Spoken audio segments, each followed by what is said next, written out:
How to describe Basingstoke? Well connected. Next to the M3 and the main rail line to London, this Hampshire town is growing fast. Maybe too fast for some.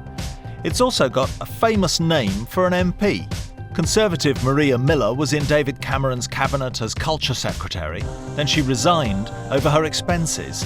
It's a different sort of funny business, playing at the anvil. But now UKIP and Labour are after her seat. Maria Miller's been the Conservative MP for Basingstoke since 2005. She's got a majority of 13,176. But there are a few reasons why this place could be interesting. Firstly, Labour have been building up. Secondly, UKIP, they're gathering support around here. But lastly, Maria Miller's expenses.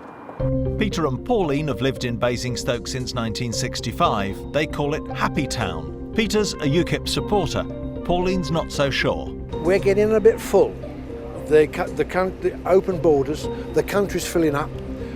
We just cannot accommodate the number of people coming in from Europe. Schools, hospitals, doctors, surgery. It takes us 3 to 4 weeks to get an appointment in a surgery. He's supporting Nigel Farage. Yes. You're telling me you don't support him? I have yet to meet the man to make my own opinion. Right. Like you say, talking about Maria Miller, Yeah. I've met her. She could have owned up, paid the money back, and she didn't. And do you think people in Basingstoke will remember that? Yes, because we lost a very good Labour Conservative councillor, Robert Taylor, because of it. Thank you very much. Thank you. Nice to see you. Sometimes it can seem that all Basingstoke is a shopping centre. Labour's candidate Paul Harvey is shopping for votes. What the politicians have to say and hopefully going to throw in some ideas of their own. And we'd like you to join into the debate. There's the hashtag on screen. And also, if you go to your local section of the BBC website, there's a live page running which will round up all your comments. Now, believe in the concept of city regions and county areas that can embrace some of the unitaries that may have been. You know, we don't have those big areas. I mean, even the local enterprise partnerships. Gerald is looking at me in a pained way. I know Paul's the support. 50% of the population of this country live in county areas. 40% of the GVA of this country is delivered in county areas, equally as significant as city regions. I think that the thing is, Peter, it's got to be messy. The enemy is Whitehall neatness. Absolutely. This is Patrick Rock, your Conservative candidate. Is this how you see a politician, a man with a megaphone broadcasting at you? Now technology has moved on. The trick is making a personal connection. See, it's that Alistair Campbell, classic Labour spin doctor. Pub quiz with me. Peter, I reckon you should be on my team. Wait a minute. This is all about raising money, isn't it? Take out the 20s. The post is more personal, surely. From the Prime Minister, for me. How I vote in Eastleigh will make a real difference. Really? There's very little hard evidence that you get that all this effort in terms of advertising, direct marketing, all the tricks that use in the commercial world really work for political parties. Another letter. Looks like my mum's handwriting. Hang on, there's a business card. Together we can. That's not my mum.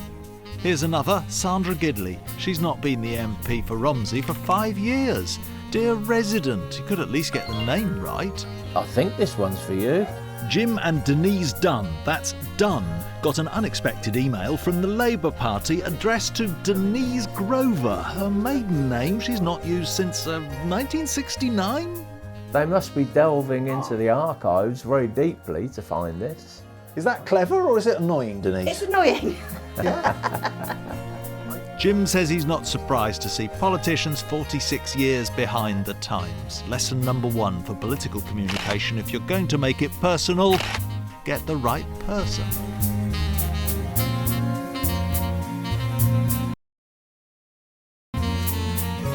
And then there's UKIP rising up from the streets, and whose votes will they take? Leaflets are already dropping through letterboxes across the south, but target seats will see a deluge. In Conservative-held Reading, Labour are hoping to paint the town red with their votes. The government has invested millions in new infrastructure, but there's anger at austerity. Could green votes make a difference here?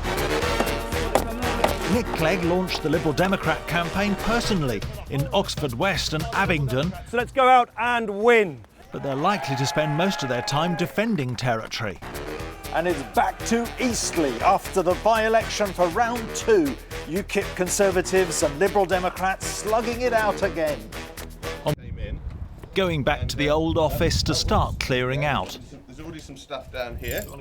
So this was as it was when... Liberal Democrats have a long history in Eastleigh. David Chidgey, Chris Huhne, now Mike Thornton. After the campaign, the office is in a bit of a state. I can only say to everybody out there, this is totally exceptional, and I do want to say... They say they fought hard on the Lib Dems' record of delivery in office. The new pensions legislation I got involved in, and most importantly for me, the mental health things, it's all so important to me, and now suddenly it's gone. That's the verdict of the people, though. It is. It is. It's democracy. Is it brutal? It's pretty brutal. It's pretty brutal.